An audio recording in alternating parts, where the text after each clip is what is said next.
Magandang araw sa inyong lahat. Maligayang pagdating sa aking kwento ngayon.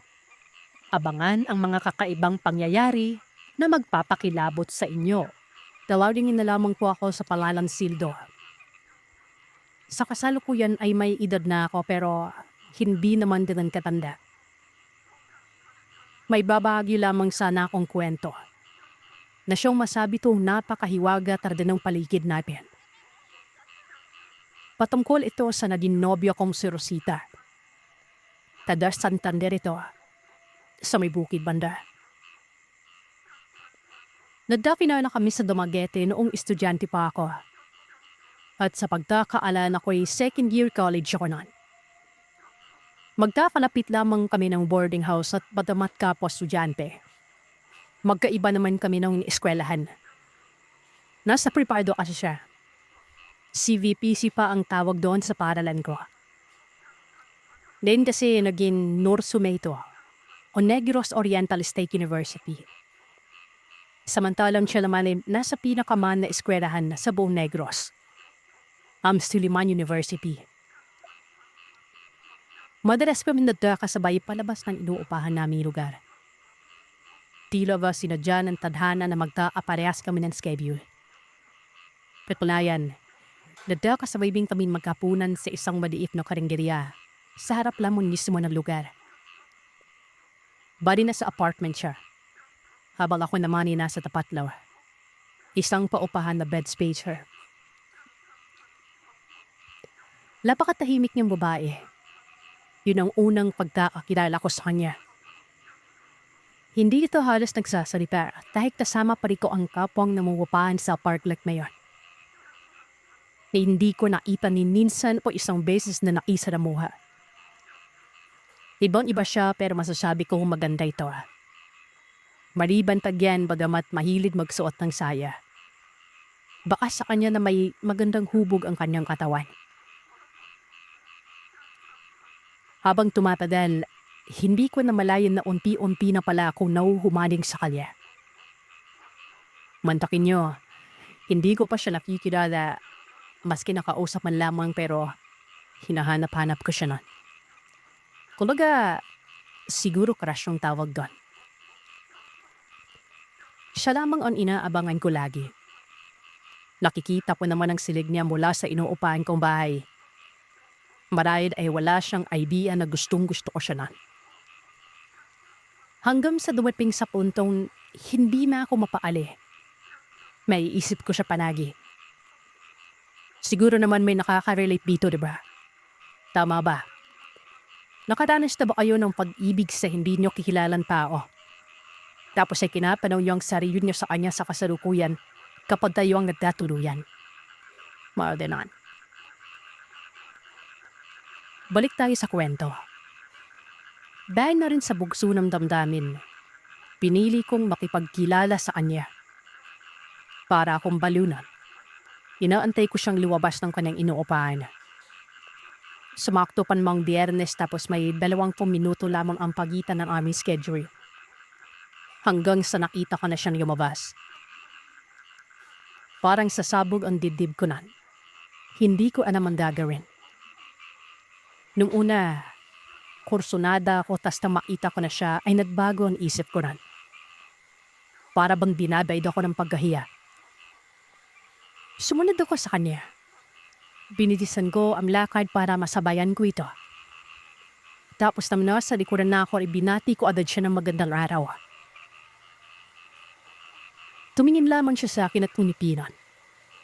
Kumamo ito pero hindi nagsasalita.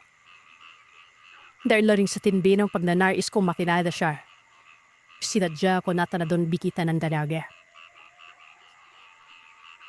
Hi po, amiga. Tayin mo naman. Nga pala, ako si Sildo. Madalas kasi kitang nakakasabayan eh. Hindi kita kilala.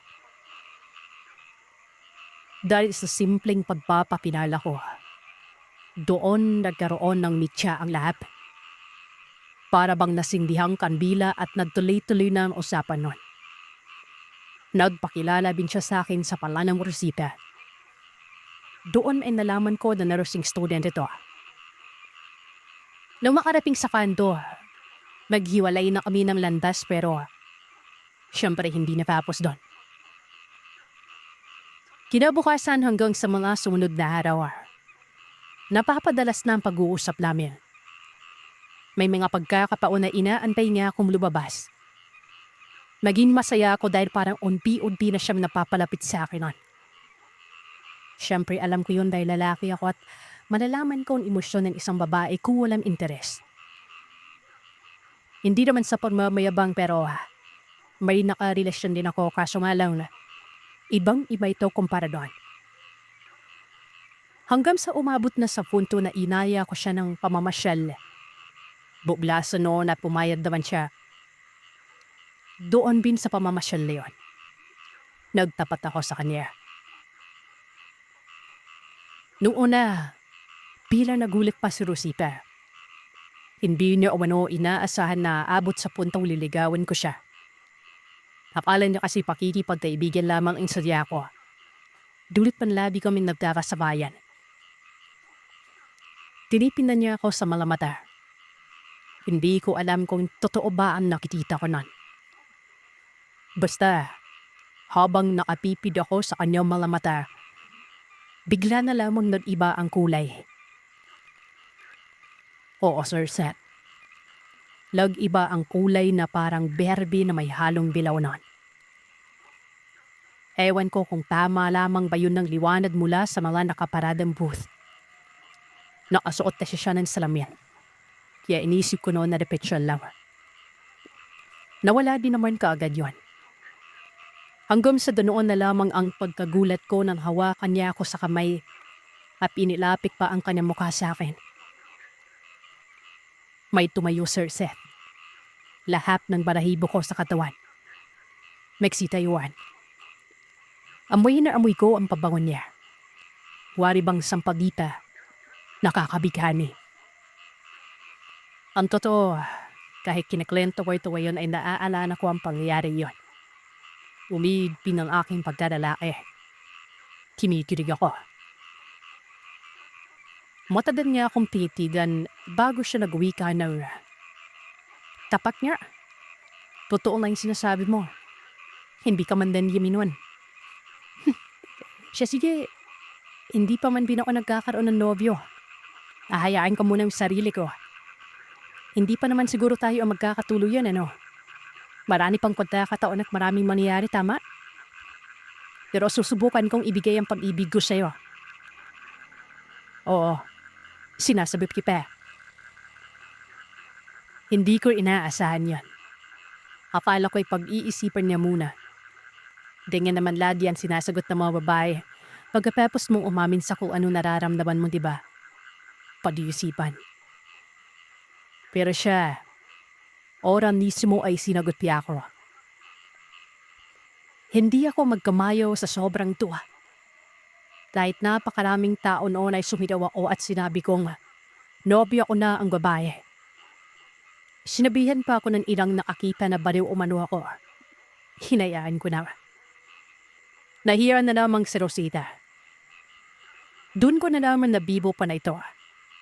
Sa kabila ng pagiging tahimik, piriyo at mahilip sa mga kwento.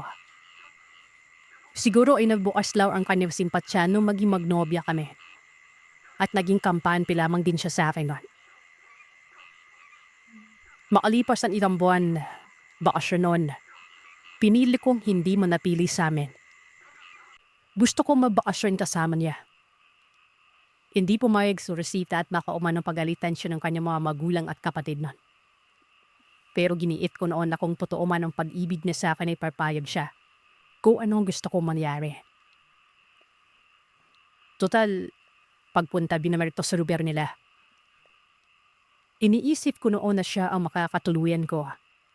At bilang respeto sa mga magulang, magiging matapat ako nun.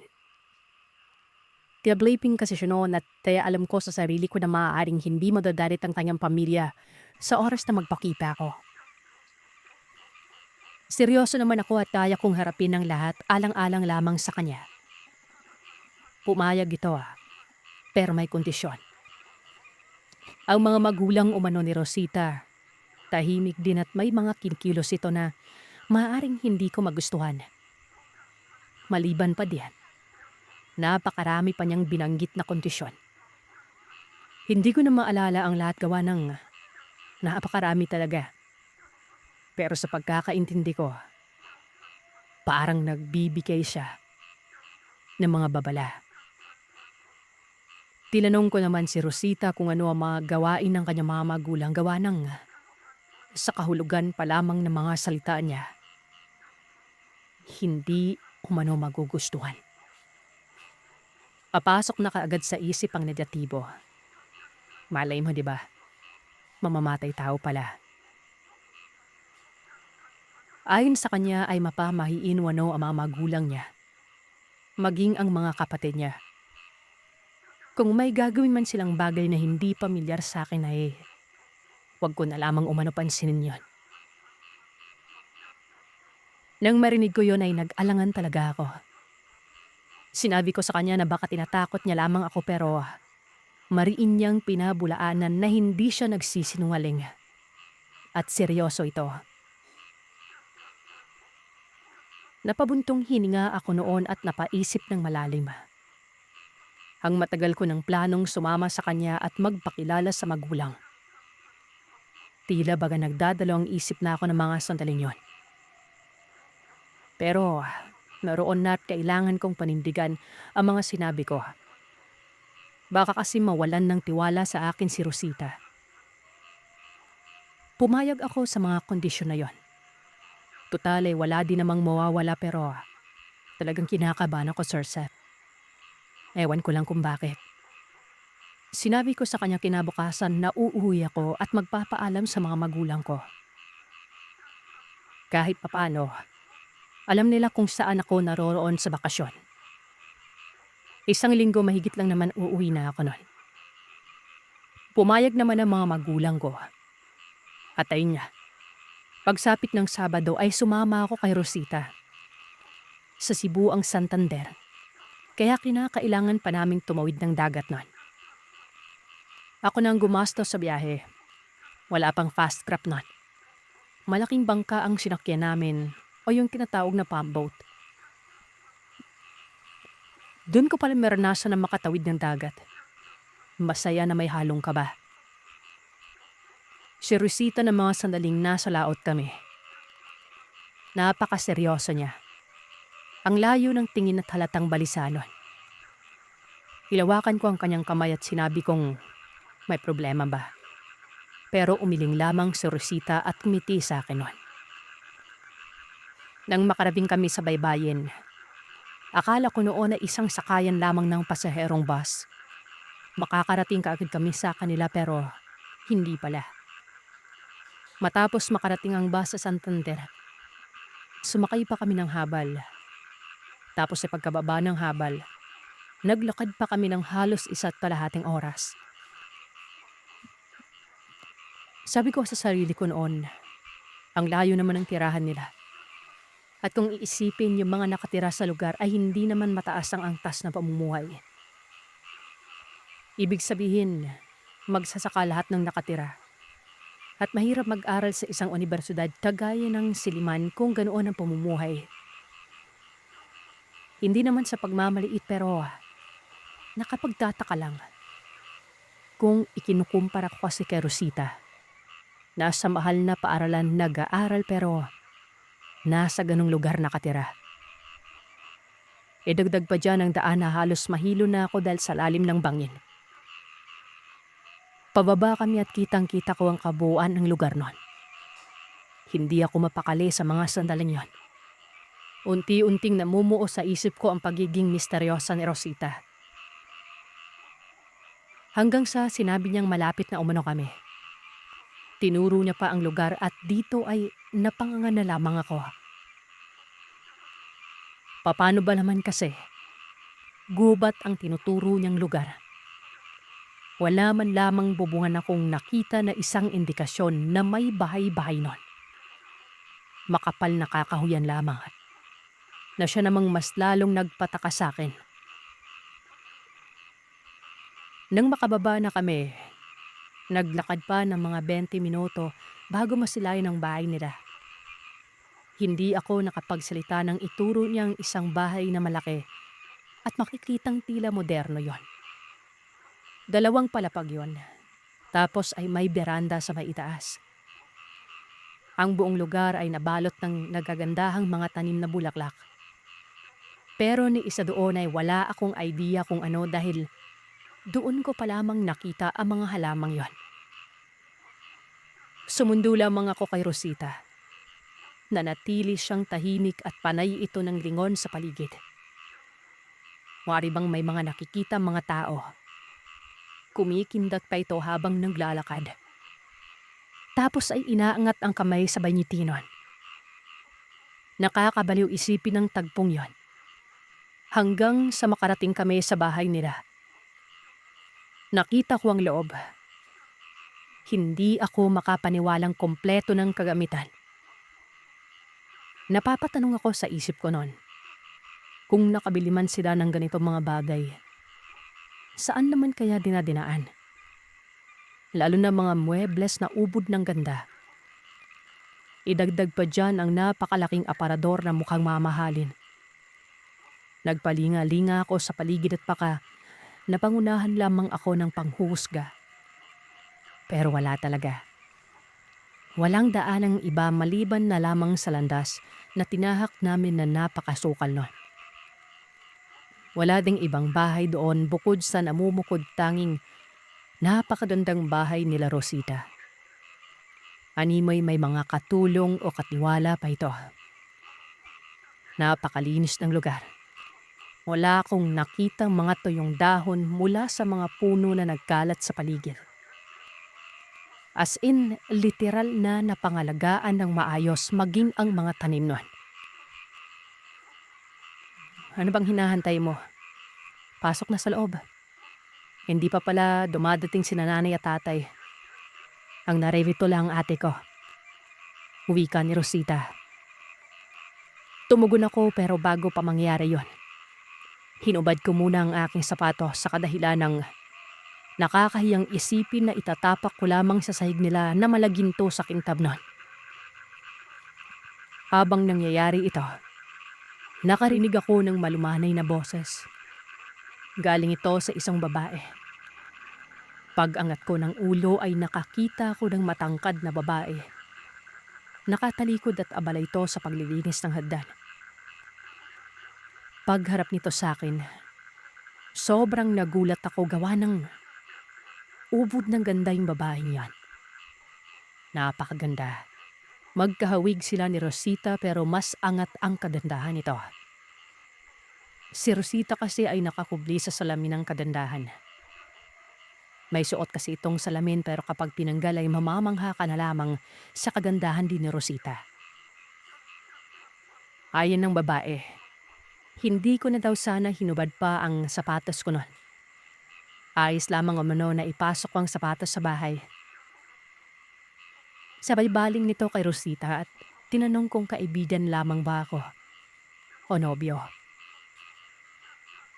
Pumasok na ako sa bahay noon tapos umupo ako sa muebles.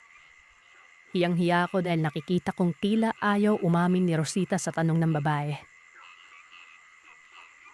Umamin si Rositang nobyo niya ako. Huwag umanong magalit ang ate niya. Mabait umano ako at nire-respeto ko siya noon. Para akong nabuhusan ng tubig na malamig sa mga sandaling ito. Inamin man ni Rosita ang patungkol sa aming dalawa pero makikita sa babaeng kinikilala niyang ate Janet na wari ba desmayado ang mukha. Kung tumitig pa ito kay Rosita ay para bang may nais sabihin nun. Hindi ko naman yon pinagtuunan ng pansin. Inisip ko na lamang na naninibago ang kanyang ate. Maaari ding galit dahil hindi inaasahang magsasama ng lalaki sa bahay pero ang totoo ay ni isang beses, hindi ko pa nahalikan si Rosita.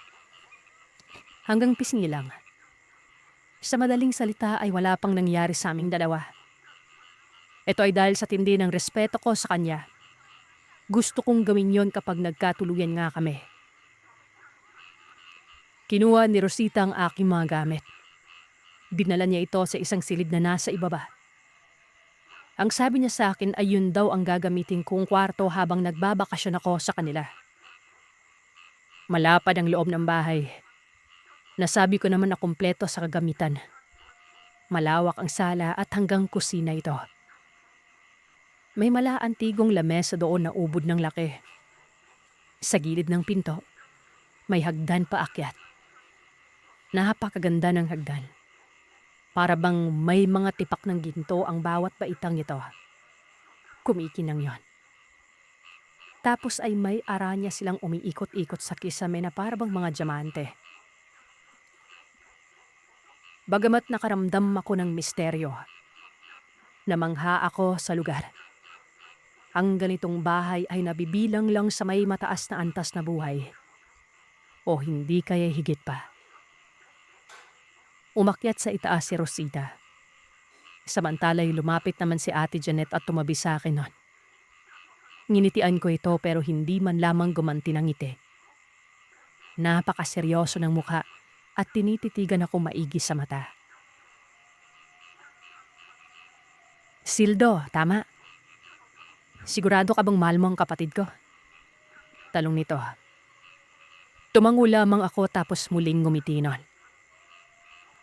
Ang sabi niya sa akin, kung mahal ko daw ang kapatid niya, ay handa dapat ako sa kung anumang magiging kapalaran ko habang buhay. Yan ay kung magkakatuluyan kami ni Rosita. Hindi ko na alam ang sasabihin ko. Dumadami na ang mga katanungan sa isipan ko na hindi ko man lamang mahanapan ng kasagutan nun. Hanggang pagtango lamang ako. Pero sa loob-loob ko, nag-aalangan na ako nun. Sildo, siguraduhin mo lang na buo ang loob mo. Dahil kapag hindi ay pagsisisihan mo ang lahat. Nagkakaintindihan ba tayo? Pagbabanta sa akin ng babae nun. Hindi ako nakapagsalita. Yumuko lang ako habang tumatango. Ano naman ang sasabihin ko ay puro pala isipan ng binibitawan niyang kataganon. Yun bang malalim ang ibig sabihin? Hanggang sa pagsapit ng gabi, dumating na ang mga magulang ni Rosita. Sa mga sandaling yon ay nasa loob ako ng silid. Ang unang bumate ang ate at sinabing may kasama nga daw si Rosita na lalaki. Diretsahan pang sinabi na magkasintahan umano kami. Naririnig ko lamang ang boses nila sa sala pero sa pagkakataong yon, nanginginig na ang katawan ko. Strikto ang ate ni Rosita. Kaya naisip ko kung paano na kaya ang mga magulang nito. Hanggang sa may sumilip sa pintuan. Inakala ko na baka ito na ang magulang ni Rosita. Babaeng matanda, medyo may pagkakuba. Tinitigan ako nito habang umiiling na siya namang nagpalala ng aking pagkabalisa. Hanggang sa bigla na lamang ito nagwika ng, Iho, inaantay ka nila sa sala. Magbigay ka ng respeto sa mga magulang ni Rosita.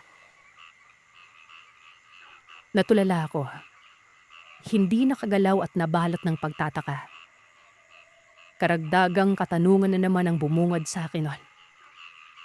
Mali ang hinala ko. Hindi yon ang magulang ni Rosita. Maaaring katiwala ng bahay ito. Hindi naman na ako nagsalita pa. Inayos ko na lamang ang sarili ko at dahan-dahang lumabas ng silid. Nakayuko pa ako patung sala. Isang pagbibigay respeto na paparating na ang aking presensya. Bumati ako ng magandang gabi noon. Lakas loob akong lumapit at nagmano. Kumabig ako sa gilid pero nakayuko pa rin.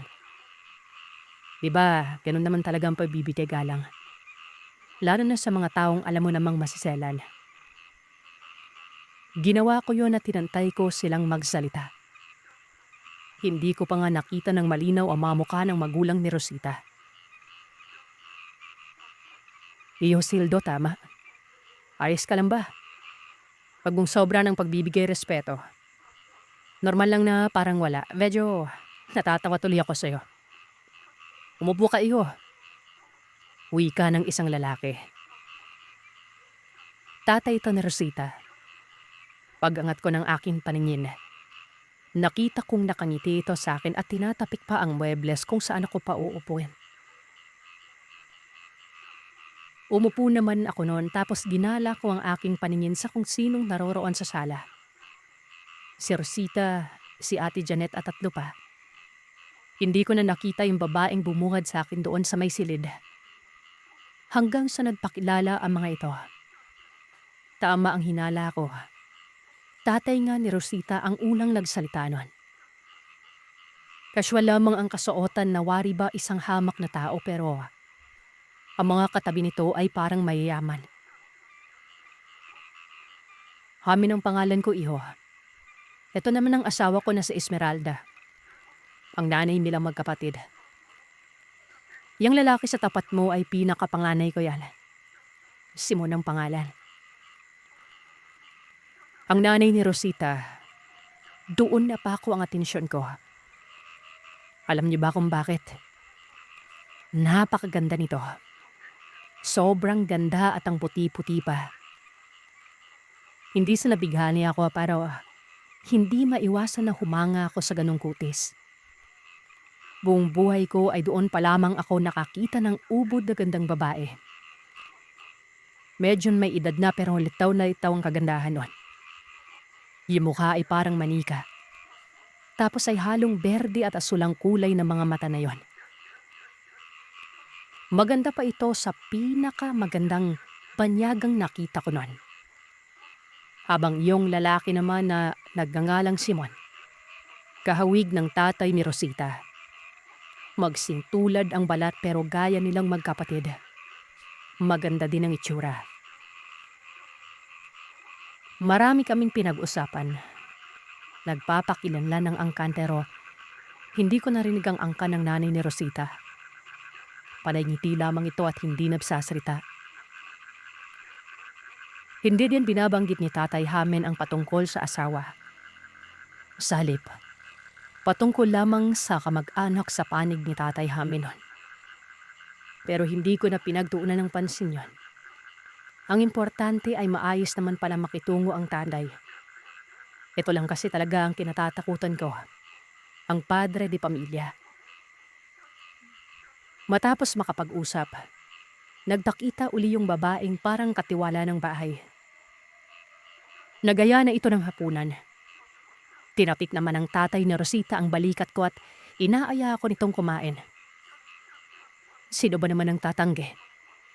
Sumunod ako sa kanila patungo sa kusina. Akala ko lahat kami magsasabay-sabay pero umakit ng bahay ang nanay ng nobya ko. Gusto ko sanang magtanong noon kung bakit hindi na lang din sumabay ang ilaw ng tahanan na. Kaso, nahihiya ako baka kasi isipin napaka-arogante kong tao nun. Kumalamang sikmura ko nang makita ko ang makanakahaing pagkain sa lamesa. Nagugutom ako bigla nun. Iba't ibang putahe na animoy lamesa ng mga mayamang tao. May prutas, hidunging alak, at sari-saring ulam at kanin. Ewan ko ba kung bakit may kanin doon na kulay dilaw at pula. Pero hindi ko na pinansin yun at baka dekorasyong pangkulay lamang sa pagkain. Ang sarap ng pagkain. Maniwala kayo sa akin. Yung lasa ay nanonood sa dila. Nawari ba'y nagdidikta sa aking diwa na maging masaya. Ganoon kasarap ang pagkain nun. Yung kanin pa nga akala ko iba lang lasa nun. Natural lang naman na parang bigas lang din ang hamak ng tao. Nakikita kong nakatayo sa gilid yung katiwala at panisipat sa akin na parang pinagdidilatan ako ng mga mata. Napakunot kilay ako nun. At sinabi ko sa sarili na ang sungit naman itong katiwala. Napakatahimik ng hapagkainan. Tanging kumakalansing lamang na tinidor at kutsara ang maririnig nun. Hanggang sa nabusog ako pero pinili ko pa rin maupo doon. Bilang respeto, gusto kong sabay-sabay kami tumayo. Yun naman ang tama, di ba? Lang abutin ko ang pitsyel na may lamang tubig. Bigla na lamang akong napapitlag nang may humawak sa akin. Pag-angat ko ng tingin, eto yung katiwala. Umiiling-iling ito na ang ibig sabihin, huwag akong iinom. Hindi ko alam kung bakit gawa ng, syempre pagkatapos kumain, literal na tubig ng kasunod, diba? Gusto kong magreklamo pero pinili kong manahimik. Hanggang sa maya-maya pa, inabutan ako ng tubig na nasa baso noong katiwala. Binulungan ako nito at sinabing ito daw ang nasa baso ang inumin ko. Hindi ko alam kung bakit sumunod na lamang ako doon sa katiwala. Lahat naman na naroroon sa lamesa ay tila walang pakialam. Nakayuko lamang at diretsyo ng kain. Magkatapat kami noon ni Rosita. Pero maging ang nobya ko ay ganon din. Hanggang sa natapos na lahat kumain. Uminom naman sila ng tubig na nasa pitsyel. Pero bakit ako hindi, diba? Naasiwa tuloy ako doon sa katiwala at baka galit sa akin ito. Hanggang sa lumabas ng bahay si Rosita. Nagtungo ito sa hardin. Dagdag lito sa isip ko kung bakit nagkaroon ng ilaw sa bahay. Samantalang tingin ko naman ay walang supply ng kuryente. May mga ilaw din sa hardin pero maliliit lamang ang mga yon. Hindi ko na sinundan si Rosita. Sinambit ko na lamang ang pangalan niya at sinabi kong magpapahinga na ako. Pero sa loob-loob ko, gusto kong kausapin ang nobya ko. Pero natatakot ako na baka iba ang isipin ng miyembro ng pamilya. Akma na akong papasok ng bahay pero tinawag ako ni Rosita noon. Lumapit naman ako pero hindi ako tumabi. Mga isang dipa ang layo namin habang nakaupo sa hardin. Sildo, pagpasensyahan mo na ang babaeng katulong ha. Ganun talaga yun. Hindi mabasa ang isip pero sundin mo na lang siya kung anong ipapagawa sa'yo. Wika niya. Napatanong ako kung bakit pero hindi nagsasalita si Rosita. Animoy may gustong sabihin ito pero pinipigilan lamang ang sarili nun. Hanggang sa medyo nabanas na ako. Paano ba naman? Lahat ng naglalaro sa isip ko ay walang kasagutan. Pasensya ka na rin, Rosita. Pero may mga hindi na ako nagugustuhan eh. Maliban sa mga magulang mo at buong pamilya. Yung katulong niyo parang dalit sa akin. Wika ako nun. Pinitigan ako ni Rosita. Wari ba'y nagalit ito? Pinaalala niya sa akin na sinabi niya na umano ang kondisyon nun. Ang totoo, aswang umano ang katulong nila. Hindi ko alam kung ano ang irere-react ko noong mga panahon na yon.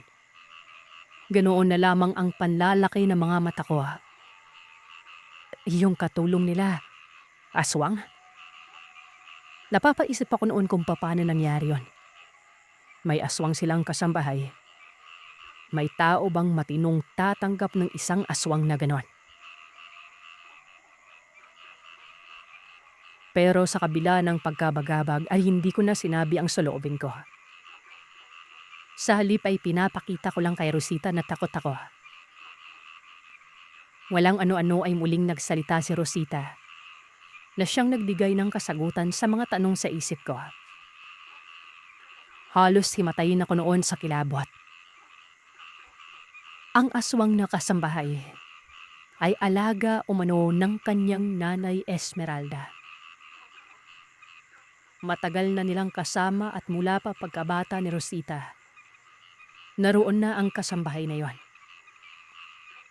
Dagdag ng nobya ko, ang tao lamang daw na nakatira sa bahay nila ay ang kanyang tatay. Mabilis akong napatanong kung aswang ba ang nanay nila at maging ang magkakapatid. Umiling si Rosita. At ang sabi nito, hindi umano. Ang nanay umano nila ay isang diwata nun. Alam mo, napabitaw ako ng mabigat na salita. Hindi ko lubos mapagtanto kung lahat ba ng sinasabi ni Rosita totoo. Nagpatuloy sa pagsasalaysay si Rosita. Lahat umano ng nakikita ko sa lugar ay hindi umiiral sa realidad. Sa halip, nasa loob umano ako ng mundo ng mga engkanto. Kasama nila. Sinabi pa sa akin ni Rosita, tingnan ko umanong maigi ang bahay. Kumipat-kipat ako ng 4 na beses na magkakasunod. Ginawa ko yon. Nawindang ako na maglaho ang napakalaking bahay. Napalitan ito ng puno ng akasya na may baleteng nakakapit sa katawan. Napakalaking balete na halos lamunin na nito ang katawan ng puno ng akasyang yon. Paglingon ko kay Rosita, naroroon pa rin siya. Normal lang naman. Pero yung mga mata niya, iba na ang kulay. Kakulay na ng mga mata ng kanyang ina. Dagdag pa ni Rosita kaya daw siya nagsusuot ng salamin dahil minsan ay hindi niya umano mapigilan ng sarili. Nagsalamin lamang siya nang magkakilala na kaming dalawa. Baka daw iba ang isipin ko. Ang tatay ni Rosita ay totoong tao na napamahal sa isang diwata. Diwata at hindi lamang basta-basta diwata o mano. Reyna ito ng lahat ng diwata sa lugar nila. Marami kasi mga diwata pero may namumukod tanging reyna. Yung ilaw pala nila mga alitap-tap na sangkatutak. Kalahating engkanto silang magkakapatid. Bagamat aswang ang katiwala, mabuting kasambahay naman umano ito. Katunayan ay sinalba pa ako nito ayon kay Rosita. Ang tubig umano na nasa pitsil, inumin lamang yon ng mga may lahing engkanto. At ang hinain sa akin ay hindi pagkain ng mga nilalang na yon. Kaya ganun na lang ang pagbabantay ng katiwala at baka makakain ako ng pagkain ng mga engkanto. Kapag nangyari kasi umano yon, matutulad ako sa tatay ni Rosita. Bagamat tao pa rin pero may limitasyon na. Hindi na pwedeng makisalamuha pa sa mga normal na tao. Ano? Pero bakit ikaw nakapag-aral? Paano nangyari yon? Tanong ko. Ang sabi ni Rosita ay nag-aaral siya pero hindi siya nakikita ng ibang tao. Ako lamang umano ang nakakakita sa kanya. Dahil ako lamang umano ang napili niya. Hindi daw ba ako nagtataka? Nang sabutin niya ako sa Dumaguete, maraming nagsabing isa akong baliw. Nagsisisigaw ako mag-isa. Lahat umano ng pagkakataon na ako lamang umano ang nakakakita sa kanya noon. Minsan nga daw ay pinarusahan niya ang mga kumukutya sa aking kasamahan. Sinabihan umano akong baliw habang nakatunganga sa bukana ng bahay kung saan nananatili si Rosita. Humingi ng paumanhin si Rosita. Mahal niya umano ako. Malaman ko na umano ang lahat. Sana ay wag ko umano siyang kamuyan. Sabog-sabog na ang utak ko. Para akong nakainom ng medisinang nakakahilo. Tama naman lahat ng sinabi ni Rosita. Naikwento ko kasi ang dilag sa mga kabormate ko pero pinagtatawanan lamang ako na hindi ko man lang alam ang dahilan. Minsan pa nga isinabihan ako ng landlord na magpatingin umano sa espesyalista. Baka kasi kulang lamang ako ng tulog dulot ng bugbugan sa pag-aaral. Kaya pala, dahil si Rosita isang engkanto. Kaya din pala kung ano-ano na lamang ang mga sinasabi ng ate nito. Na para bang isang desisyon na kailangan kong pagtuunan ng pansin. Muli akong tumingin sa bahay. Nakita kong nagbalik na ito sa normal. Yung magandang bahay ay naroroon na. Nakabungad pa ang kasambahay at nakatingin sa akin noon. Mabaliw-baliw ako ng mga sandaling yon. Hindi ko alam ang gagawin.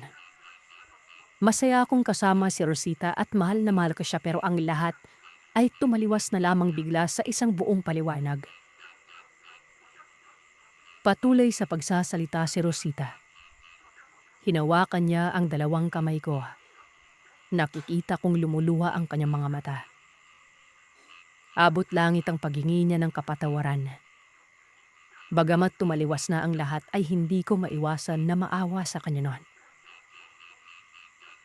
Engkanto man si Rosita, pero napakabait niya. Damang-dama ko ang pagmamahal na walang humpay. Napaiyak din ako at kontra man sa aking loob.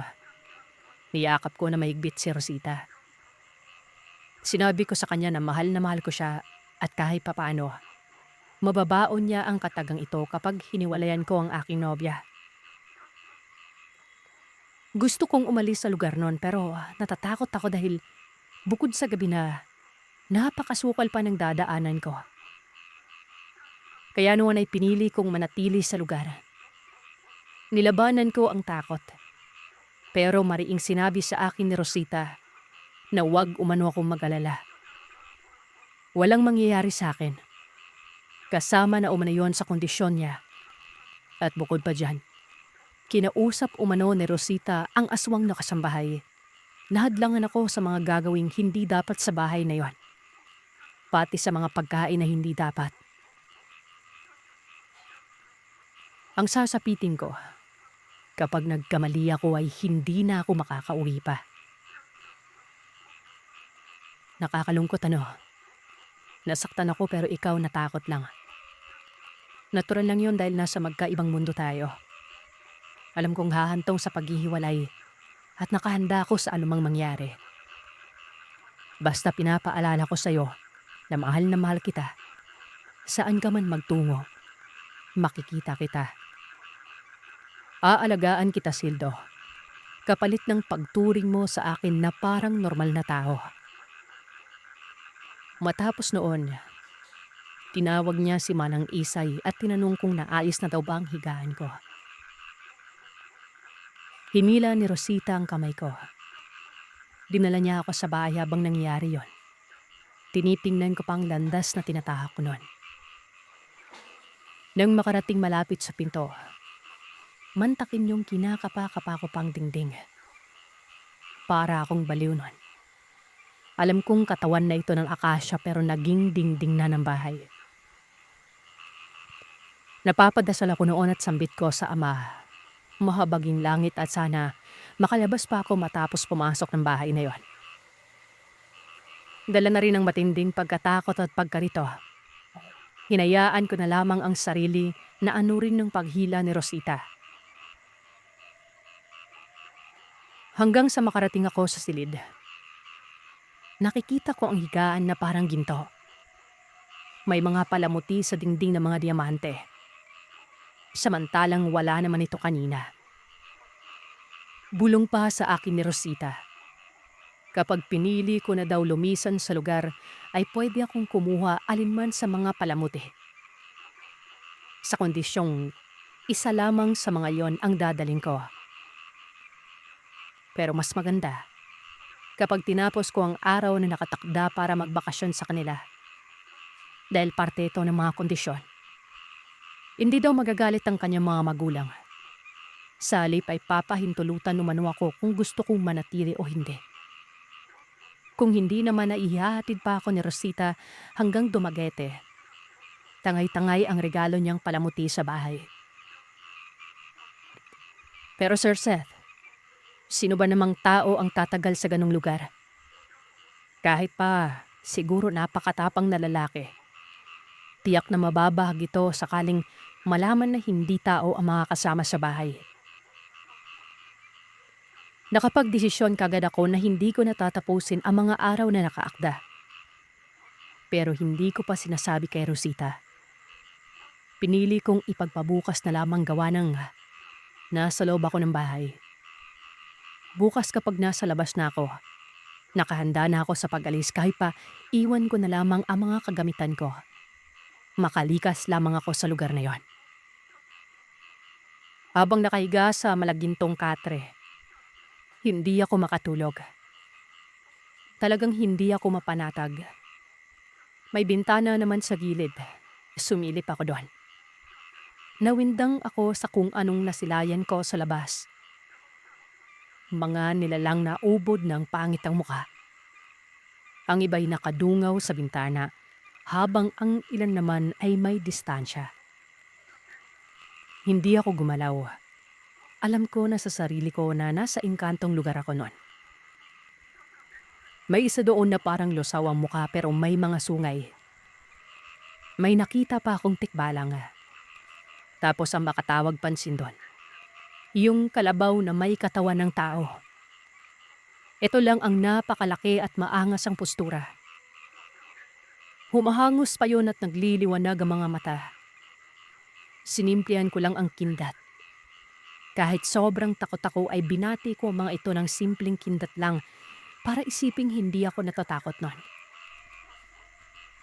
Kinabukasan, maaga akong lumabas ng bahay. Akala ko noon ay bubungad sa akin si Rosita. Pero hindi. Sa halip ay ang bumungad sa akin ang kasambahay nilang si Isay. Pero hindi gaya ng inaasahan. Hindi na siya mukhang galit. Naroroon ako sa hardin noon at lumapit sa akin ng matanda. Ngumiti-ngiti pa yon at nagwika ng, "Kamusta? Ayos ka lang ba?" Sinabi ko lang naman na maayos naman ako. Tinanong ko kung nasaan sila dahil parang walang tao sa bahay. Napakatahimik. Ayon kay Manang Isay, lahat umano ng miyembro ng pamilya wala sa bahay. Sila lamang umano dalawa na natili sa buong gabi noon. Wala din sana si Manang Isay pero nagmungkahi si Rosita na bantayan umano ako. Napatanong ako noon kung naasaan sila. Ayon kay Manang Isay na ang bahay umano na yon ay nakaakda lamang para sa bisita.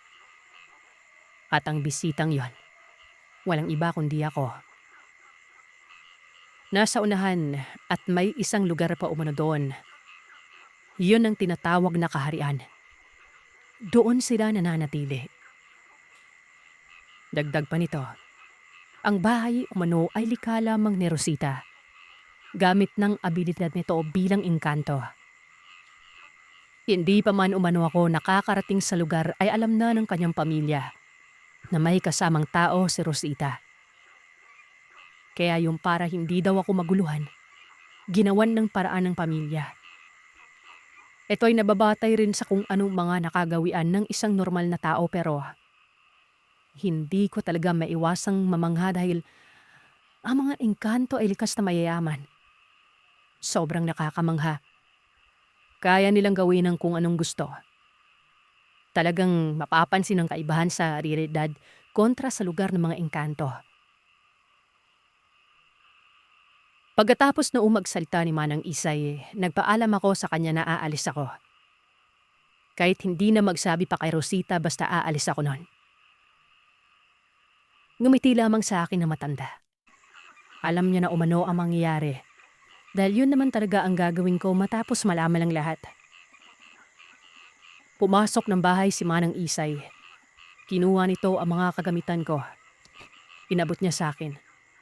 Kasama ang isang tipak ng kumikinang na bagay. Simlaki ito ng dulo ng daliri at kulay pula yun. Sabi sa akin ni Manang Isay, baon ko mano ito pa uwi. Kapalit ng walang kapantay na respeto. Alam pala ni Aling Isay ang nabanggit na kasunduan. Ewan ko kung bakit, naiisip ko na baka nagbilin sa kanya si Rosita. Napabuntong hininga ako noon. Nag-iisip ako ng maigi kung tatanggapin ko ba o hindi. Baka kasi pag tinanggap ko ay may kasundang itong kapalit. Maya-maya pa ay napagpasyan kung hindi na lamang tanggapin.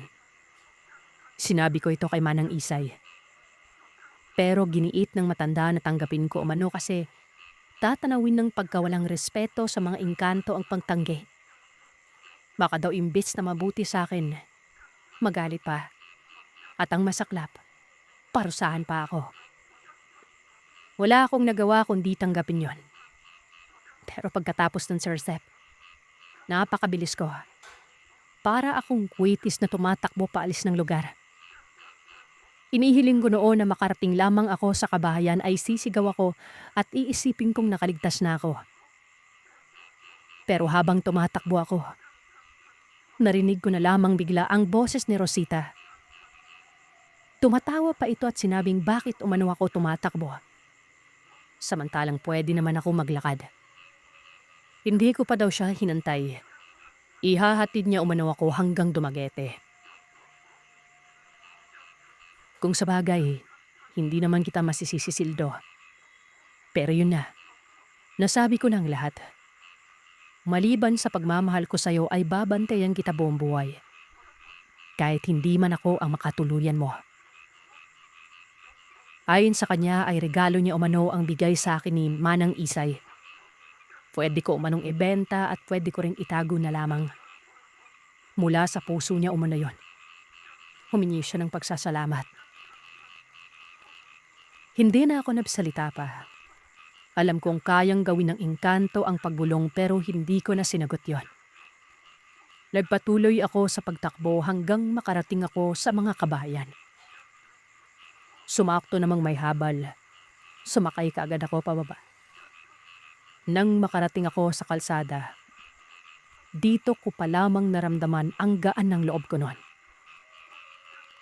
Ligtas akong nakauwi sa amin. Masyado ko lang inisip na may mangyari sa aking masama doon sa lugar ni Rosita. Hindi kailan na ito ang madalas na naririnig sa mga kwento. Ang wag umanong magtitiwala sa isang engkanto. Dahil kumukuha ito ng mga tao at dinadala sa kanilang mundo. Tapos hindi na makakauwi pa. Pero napagtanto ko na hindi ganoon ang sadya sa akin ni Rosita noon. Ang dukutin sa mundo ng mga tao. Alam kong talagang mahal niya ako. Hanggang sa ngayon ay baon ko pa rin ang kwento ng buhay ko. Naibahagi ko nga sa asawa at anak ko pero halata namang hindi na niniwala ang mga yon. Ang diamante, nasa sakin pa rin. Hindi ko binenta. Alaala ito ng babaeng minahal ko ng buo. Totoo ang lahat, Sir Seth. May mga nilalang at bagay talagang umiiral na hindi natin lubos mapagtanto na totoo. Kasabay nila, nilikha din sila ng Ama. Kasama nating namumuhay. Pero nasa magkakaibang panig nga lang. Pero Naldo na lamang ang itawag mo sa akin. Tubong Zamboanga del Sur. Ilang dekada na nang maranasan ko ito. At sa pagkakatanda ko ay magbibente pa lamang ako ng mga panahong yon. May bagong pasok sa trabahong pinapasukan ko na tawagin na lamang natin sa pangalang Bernie. Itong si Bernie, magmula nung maging katrabaho ko ito, napapansin kong napakatahimik niyang tao. Bibihira lamang siya makipag-usap sa mga katrabaho niya at kung makipag-usap man, napakatipid tong sumagot. Tuloy ay hindi maiwasang mainis sa kanyang iba naming katrabaho at pag-usapan siya ng kalikuran. Ang sabi kasi ng mga katrabaho ko, hindi daw marunong makisama si Bernie at talagang nagpapaka-plastic siya kapag makipag-usap.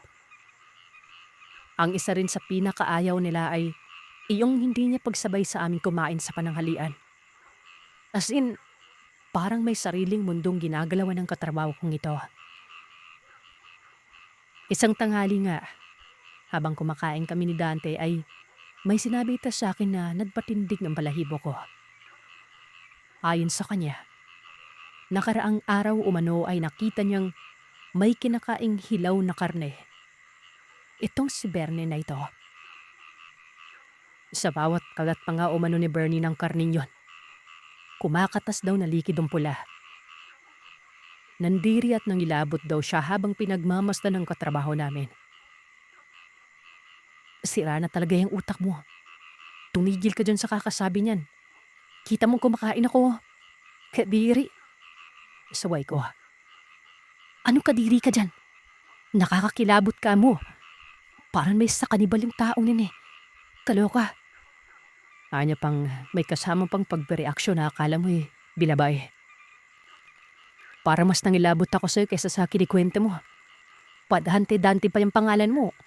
Lalaking lalaki pakinggan pero kung umasta ka at makisawsa sa buhay ng may buhay daig mo pa yung chismosa naming kapitbahay. Grabe ka naman pre.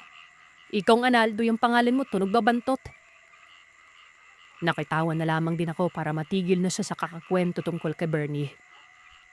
Kung ano-ano na lamang kasang napapansin niya doon sa baguhan naming katrabaho. Parang bawat kilos yata ni Bernie ay pinupuna niya at may masasabi siya dito. Kahit magdadalawang buwan pa nga lang si Bernie sa amin, binansagan niya na itong kanibal. Kumakain daw ito ng hilaw na karne. Mabuti na lang at hindi pinapatulan ni Bernie ang mga pinagsasasabi niya. Parang siya lang naman yung nakakakita nun. Isang beses nga, sahod namin. Inaya kami ng katrabaho namin na si Isko. Maginuman sa bahay nila. Hindi naman kami tumanggi pa ng mga katrabaho ko dahil sa ilang linggo na rin kaming subsob sa trabaho at ni minsan na hindi man lamang nakapag-inuman.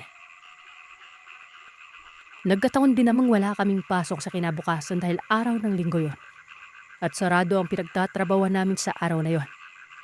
Kung kaya't ayos lang na abutin kami ng magdamag sa pag-iinuman. Matapos naming matanggap ang sahod ay sumama na kami sa katrabaho. 4 lang kami noon, Sir Seth. Dahil ang iba naming kasamahan sa trabaho hindi sumama. May kanya-kanya na kasing pupuntahan ng mga ito.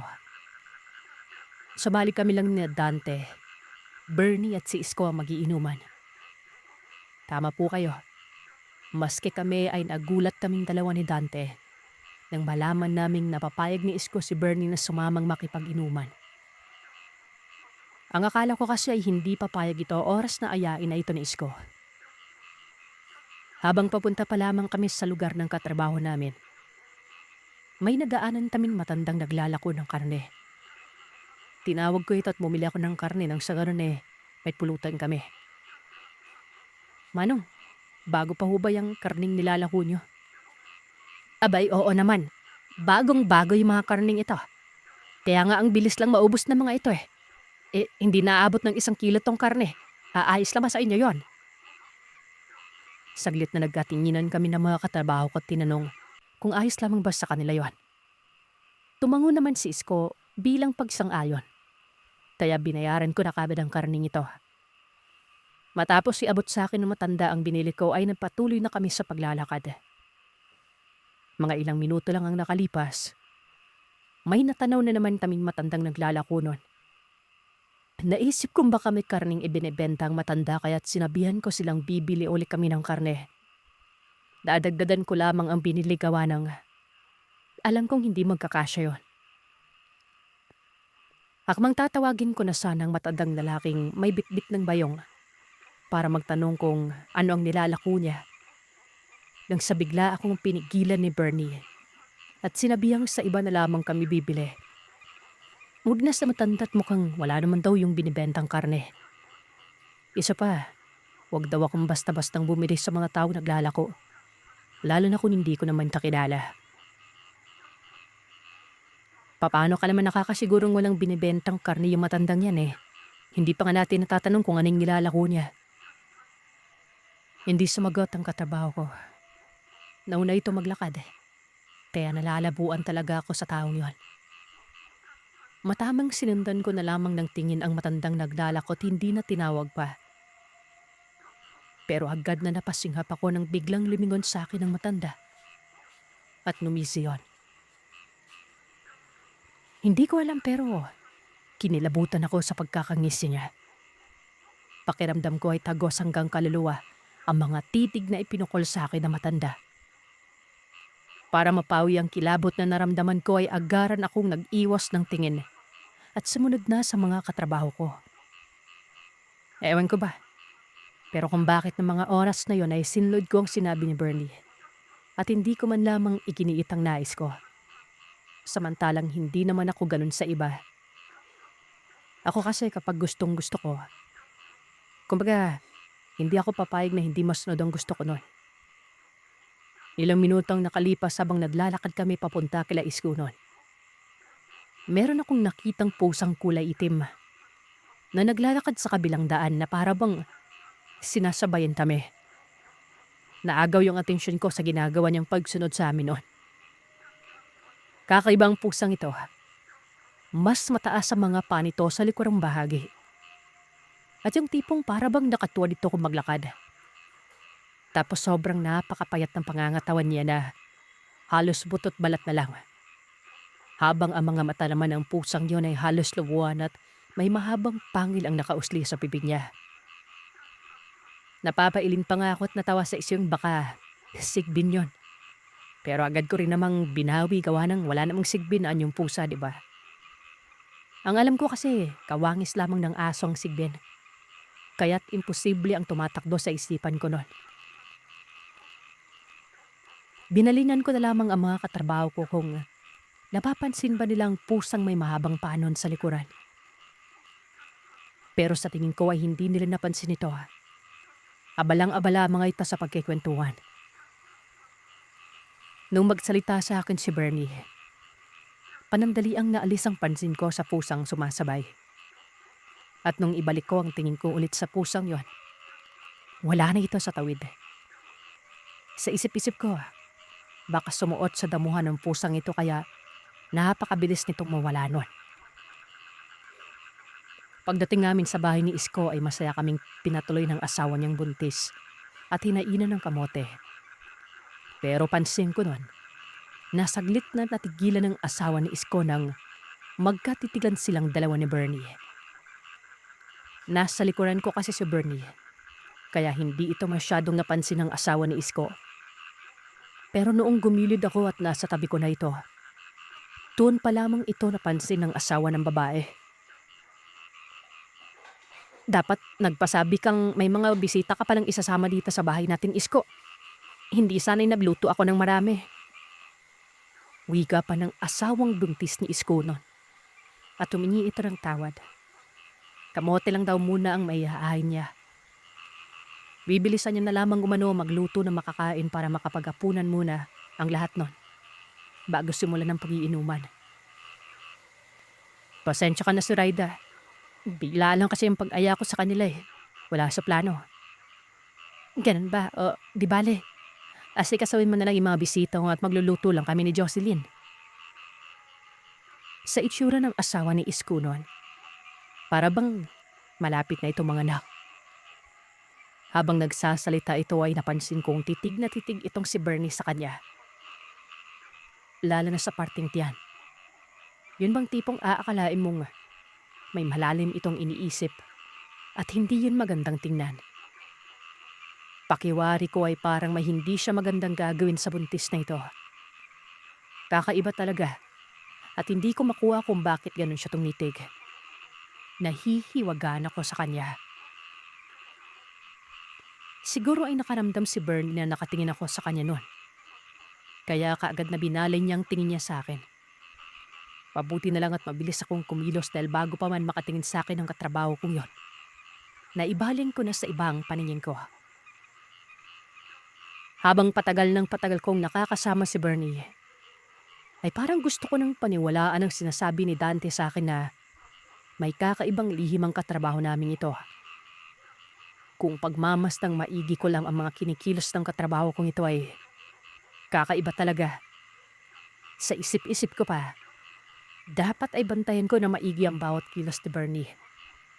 Dahil baka mamaya, tamang tumatakbo sa isipan ko. Natigil lamang ang pag-iisip ko tungkol sa kanya nang marinig ko ang boses ni Iskong. Sabi nito ay sumunod umano kami sa kanya. Ituturo niya kung saan namin iihawin ng karning nabili ko. Ilang sandali ang nakalipas habang inihahanda na nga ni Isko ang alak. Ay inihaw naman namin ni Dante ang karning nabili ko. Panay pang pagrereklamo ko habang nag-iihaw ng karne nun. Dahil alam kong hindi talaga kakasya sa amin ang karning ipupulutan namin. Nga pala, sa likuran ng bahay kami pumesto. Lang sa gayon kahit na mag-inay man kami ay hindi masyadong marinig ng mga kapitbahay. Matapos makapagluto ng inihaw, inumpisa na namin ang inuman. Habang nag-iinuman nga kami ay tahimik lamang si Bernie na nakikinig sa kwentuhan.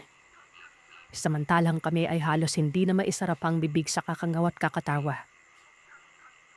Napapansin kong mayat mayaring umaalis si Bernie sa umpukan at hindi ko alam kung saan ito nagpupunta. Kapag nasa umpukan naman ito, napakalalim ang iniisip niya. Parang napakalungkot ng kanyang mga mata. Yun bang nakikitawa pero kita mo walang sigla kung makatingin ito. Kuminsan pa nga ay napapansin ko siyang nagpupulas ng mata na akala mo parang iiyak. Noong isang beses ngang palihim ko siyang sinundan pagkaalis niya sa umpukan ay nakita ko siyang pumunta sa harapan ng bahay. At para bang may hinahanap sa labas ng bakuran at sunod-sunod na dumudura sa kinatatayuan nito. Pagkatapos ay may binubulong-bulong siya, Sir Seth. Hindi ko maintindihan. Maya-maya hihinto na naman ito. Tatanaw sa labas ng bakuran. Pero hindi ko naman alam kung ano ang tinitingnan niya doon. Para siyang baliw sa ginagawa niya habang pinagmamasdan ko. Napapangiti na nga lang ako at napapailin nung bumalik na ako sa umpukan noon. Nang mga sanggaling yun ay may kakaiba na rin talaga ako nararamdaman. Hindi ko lang matukoy-tukoy kung ano. Magmula kasi nung dumating kami sa bahay ni Isko. Tila ba binalot na ng kilabot ang buong katawan ko. Parang may mga mata ang nakatingin sa amin. Panaka-naka din akong nakakalanghap ng mabahong amoy na sumasabay at sa ihip ng hangin. Mga bandang 9:00 mahigit na ng gabi yon nang mapansin naming konti na lamang ang alak na ininom namin. Medyo nabitin pa kami sa pag-iinuman kaya't naglabas ng pera si Dante at sinabing bibili ng alak sa tindahan. Dahil sa medyo lasing na kami kung kaya't umaandar ng kakulitan at taingayan namin noon. Sinabihan naman kami ng asawa ni Isko na magmadali ng bumili ng alak at huwag masyadong magtagal. Dahil may usap-usapan nga sa kanilang lugar na mayroon niyang aswang noon. Bilisan lang daw namin nang sa ganun ay makabalik na kami kaagad sa bahay. Papiyaw naman ang natawa ko nang marinig ko yung sinabi ng asawa ni Isko. Gusto ko salang sabihin sa kanyang hindi na namin kailangan pang magmandari dahil kasama na namin ang aswang na sinasabi niya. Dahil sa may buwan naman ng gabing yon, kaya't hindi na nagdala pa ng pang-ilaw si Isko. Kita naman daw namin ang daan kaya't hindi kami mangangapa sa dilim. Oh, narinig yung sinabi ng asawa ko ha. May aswang dito sa lugar namin kaya bilisan na lang natin maglakad para makabalik na rin tayo kaagad sa bahay. Teka nga paring Isko, matanong ko lang ha. Yun bang sinasabi mong aswang nakita mo na o kaya nakasagupa na? Tanong ni Dante. Hindi pa pre. Pero naniniwala akong totoo yun. Bata pa lang kasi ako may naikwento na sa akin yung ama ko tungkol sa aswang na nakaharap niya. Kaya alam kong totoo sila. Nung matapat na kami sa nagtataasang talahiban, panaka-naka akong nakakarinig ng mga kaluskos. At sa pakiramdam ko ay para bang may nakasunod sa amin noon. Sa pandinig ko kasi ay parang may mga patay na sanga at mga tuyong dahon ang natatapakan ng kung sino o kung anuman. Sandali akong tumahimik at hindi nakisali sa usapin ng mga katrabaho ko't pinakiramdaman ko lang kung ano yung naririnig ko. Baka kasunod-tamali lamang ako ng bandinig nun. Pero nakailang segundo na ako sa pananahimik ay naririnig ko pa rin ang kaluskusan. At sa pagkakataong yun ay parang agresibo na ang ingay na naririnig ko noon. Nagsimula na rin akong kabahan sa isiping baka mamaya ay may masamang tao ang nakasunod sa amin. At baka may gawin yun sa amin. Hindi pa naman kami tadaron sa baryo at yun pa lang ang unang pagkakataong nakapasok kami sa lugar ng katrabaho namin na yon. Lingid sa kaalaman ko na maging si Bernie pala ay nakapansin rin sa narinig kong ingay. Pero nanahimik lamang ito at nakikiramdam lang din pala. Nung makarating na kami sa tindahan ay kaagad nang bumili si Dante ng alak. Nang mababayad na si Dante noon, Nagtanong ang matanda kay Isko kung mga kasamaan ba raw kami ni Isko noon. Oho, Manang Emilia, mga katrabaho ko po sila. Abay, pasarado na ako. Mabutit na abutan niyo ako. At anong oras na rin? Nasa labas pa kayo. Hindi ba nasabi sa inang asawa mong nitong nakaraan lang kamuntik-puti ka na namang mabiktima yung buntis ng aswang na yon? Yung kapitbahay natin dyan, si Iska? Diyos mi kang lalaki This oras ng gabi iniwan-iwan may asawa mo't nadala ka pa dito sa atin ng mga taga-ibang lugar. Sus pa Joseph ka talagang tao. Alam mo namang mabango sa aswang yung mga dayo. Sinabi niya pa kay Isko na umuwi na daw kami kagad sa bahay niya. At baka matsyempuan pa umano kami ng nilalang dyan sa daan. O hindi naman kaya, ay puntahan ng aswang ang asawa ni Isko para biktimahin nun. Tatawa naman ang katrabaho ko't sinabing, hindi na kami mga bata. Isa pa kung sakali mang haharangin kami ng aswang pa uwi pamtutulungan umano naming bubugin ang aswang na yon. Nang sa ganun ay magkaalaman daw kung sino talagang aswang na namiminsala ng mga buntis at sanggol. Baka nakalimutan daw ng matanda na puro barako kami tiyak. Babago man ang buntot ng nilalang na yon. Oras na makita kami nito. Diyos ko mga bata kayo. O siya sige na't magsiuwi na kayo. Ikaw Isko talaga, ikabuntis-buntis ng asawa mo. Nagawa ang pang iwanan sa bahay ng ganitong oras. O sige na, magsasara na ako. Kahit papano, alam kong nakinig si Isko doon sa tendera. Dahil habang naglalakad na kami pabalik nun, madaling-madali na ito na para bang may hinahabol. Hindi naman mapigilang magtanong ni Dante sa kanya kung bakit nagmamadali siya maglakad gayong pauwi naman na kami sa bahay. Kinabahan ako pre, doon sa sinabi ng tindera. Hindi tuloy ako mapalagay. Matandang yung kasi grabe ko makapanakot. Sagot ni Isko. Dagdag niya pang wika ay hindi niya kakayanin kung may mangyaring hindi maganda sa asawa niya. Mahal na mahal niya mo ng pamilya niya at ayaw niya may mangyaring hindi maganda. Halos lakad takbo na ang ginagawa niya makarating lamang kagad sa bahay nila noon. Makalipas ang ilang sandali. Malapit na kami sa daan ng parting talahiban at walang kabahayan. Muli na naman akong nakaramdam ng kakaibang presensya. Lumamig ang buong katawan ko. Nagtaasan ng mga balahibo ko sa batok. Sa hindi ko maintindihang dahilan. Ayos ka lang ba? Untab na tanong sa akin ni Bernie. Tuloy ay napaiktad ako't na ipamaywang ang magkabila ang kamay ko. Lang tingnan ko siya ay hindi ko alam kung tatango ba ako o hindi nun gawa ng pakiramdam ko ng mga sandaling yon. Nahihinuwa kong alam niya rin ang kakaibang presensyang nararamdaman ko. Bigla din akong nakaramdam ng hilo at parang masusuka. Nagulat naman ako nang mabilis na tinapik ni Bernie ang balikat ko. Nagbubulong-bulong na naman ito. Matapos niyang gawin yun, bigla na lamang nawala ang masamang nararamdaman ko. Nagtatakang tinanong ko siya kung anong ginawa niya at bakit biglang nag-ibang pakiramdam ko. Kontrabagat, malakas yung pakiramdam kong isa sa mga yun yung tumama sa'yo kaya bigla nang sumama yung pakiramdam mo. Baka mababa yung dungan mo, sagot niya. Dahil sa hindi ko naman alam tungkol sa mga pinagsasabi niya at inakala kong dahil lamang sa kalasingan. Sandali pa akong natawa at sinabihan siyang, alam mo pre pasensya na pero kasi hindi ko na kayang hindi ka punain sa mga kakaibang kinikilos mo Napaka-weirdo mo.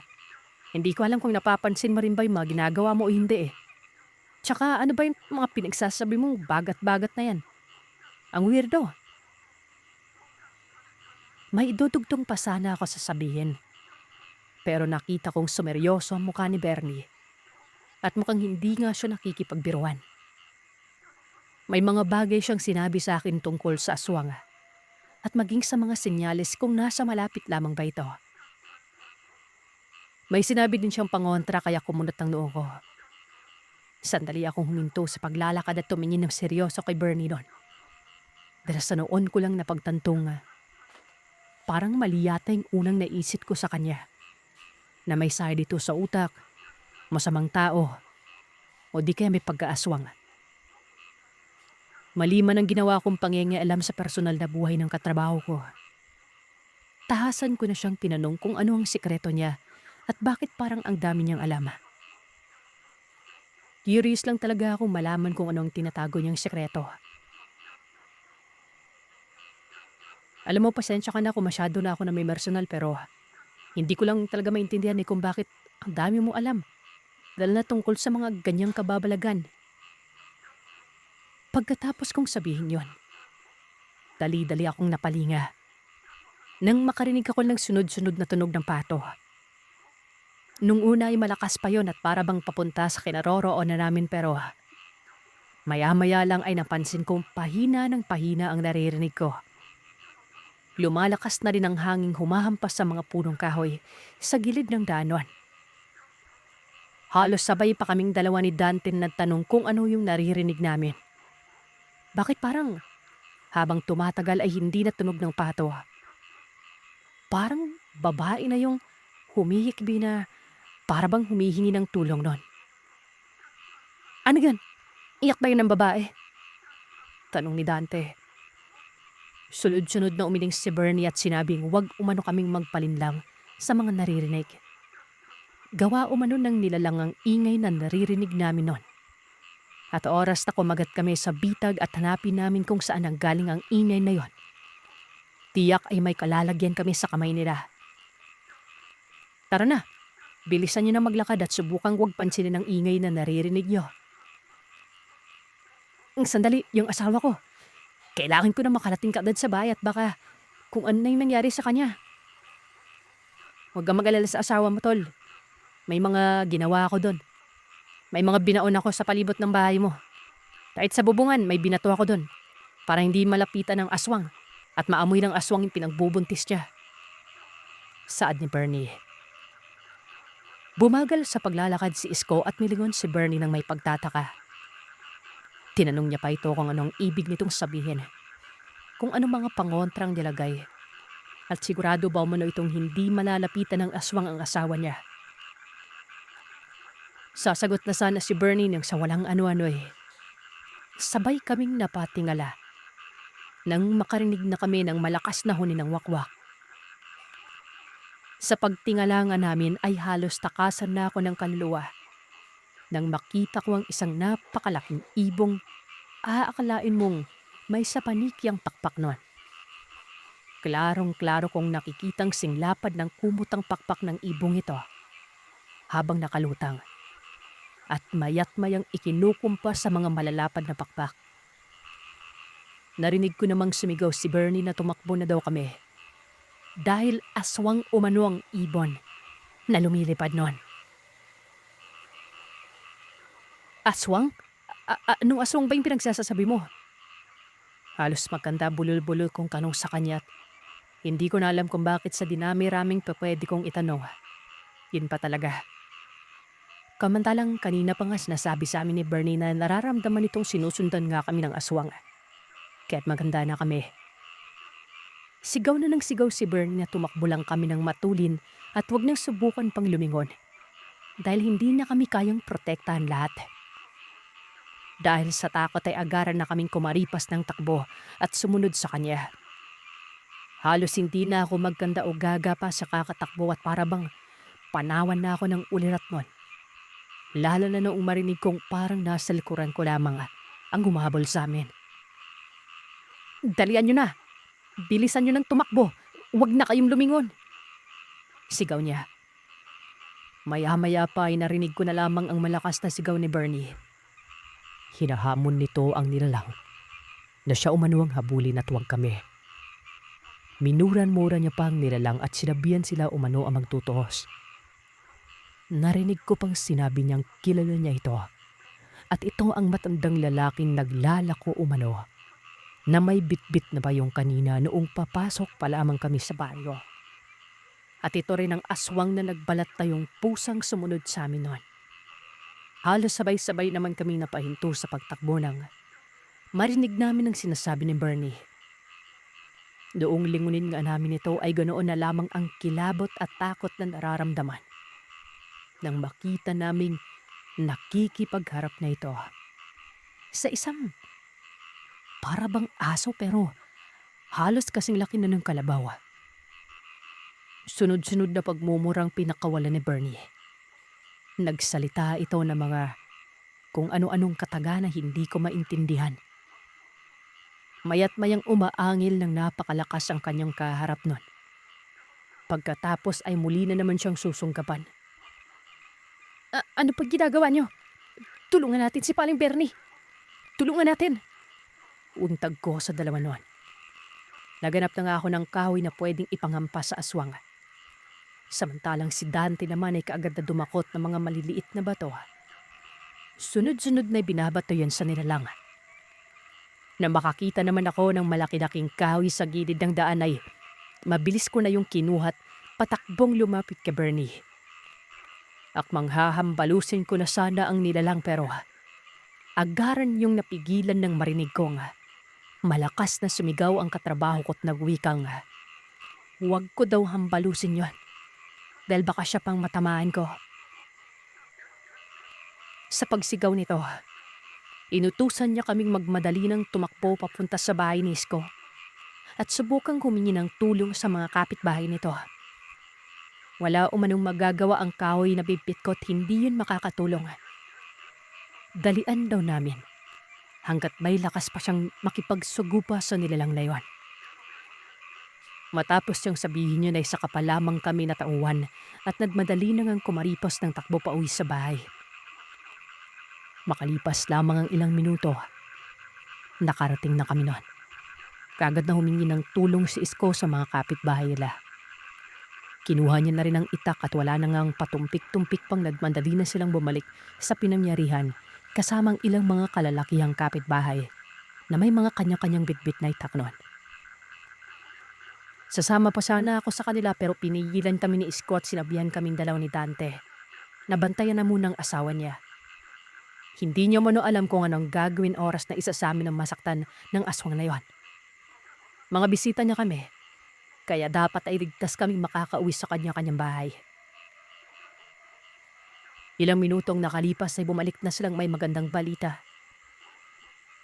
Napatay umano ang nilalang. Dinala sa barangay para i-report ang tungkol sa nangyari. Pinatunayan na rin ni Isko sa amin na totoo ngang sinabi ni Bernie kanina. Yung nakasagupa namin ay ang matandang may bit-bit na bayong na naglalako. Hindi lang ito ang naging revelasyon, Sir Seth. Alam niyo ba kung bakit na talod na lamang makatitig si Bernie sa tiyan ni Zoraida? Dahil ang nakakagulat sa lahat. Inamin mismo sa harapan namin ni Zoraida na si Bernie ang ama ng ipinagbubuntis niya. Saglit lang. Huwag muna kayo magalit at pag-react, mga kagiliw. Hindi pa tapos ang lahat. Matapos kong sabihin ni Zoraida na itong ang si Bernie ang ama, nanlaki ang mga mata ni Isko at mukhang hindi ito makapaniwalat.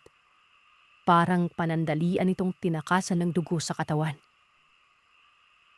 Ang akala ko talaga ay magkakagulo na sa bahay ni Isko ng gabi yun. Doble ang takot na naramdaman ko pero mas natakot ako sa relasyon ng asawa ni Isko kesa dun sa aswang na yon. Hinawakan ni Zoraida ang kamay ni Isko at tila pinakalma ito. At nung medyo kumalma na, doon pa lamang ipinagpatuloy ni Zoraida ang pagkikwento. Ayon sa kanya, nakilala niya sa pinagtatrabawan si Bernie. Nung dalaga pa lamang siya at nagkaroon sila ng relasyon. Hanggang sa nagsama sila sa iisang bubong. Pero nung malaman niyang isang manggagamot si Bernie, ay natakot siya sa isiping baka kapag nagkatunuyan na sila, ay hindi magiging maayos ang takbo ng kanilang buhay.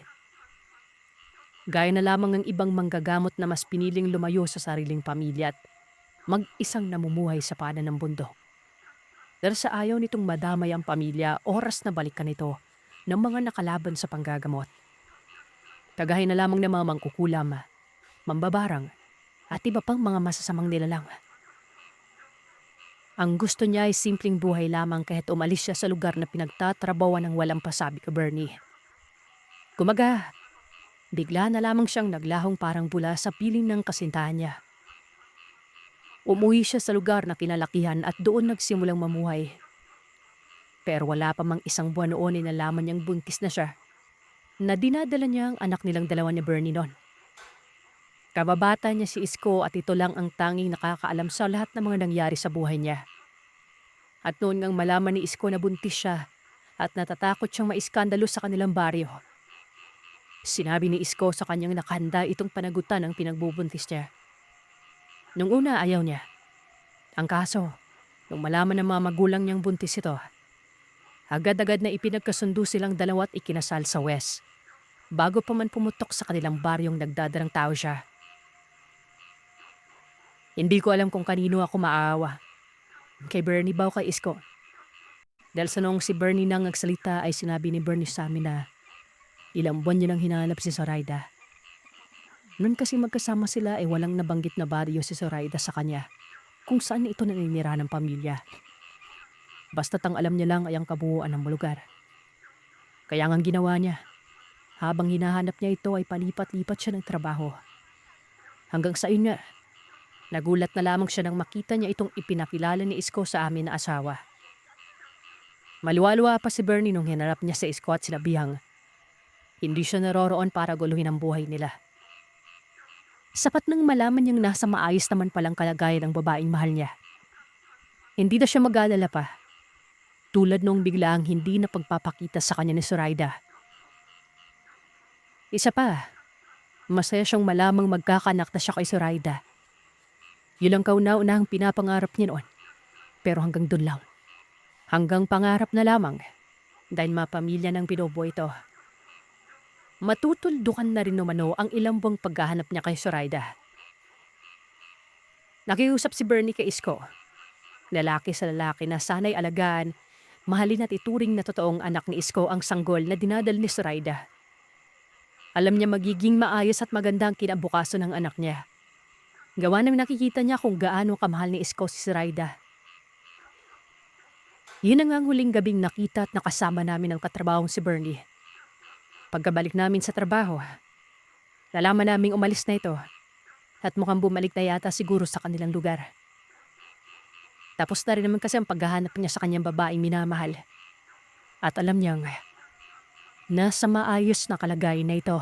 Karanasan ito ng aking lola, nanay ng nanay ko, noong mga panahon ng kabataan niya. Bali sa point of view lang po na lola ko, isusulat itong kwento nito. Tawagin mo na lamang ako sa pangalan ng Bella. Hindi totoong pangalan at ang karanasan kong ito ay noong mga panahong kabataan ko. 7 dekada na ang nakakaraan. Nakatira po kami sa isa sa mga Isla Vigo sa Northern Iloilo. Tangat na ako sa 7 magkakapatid.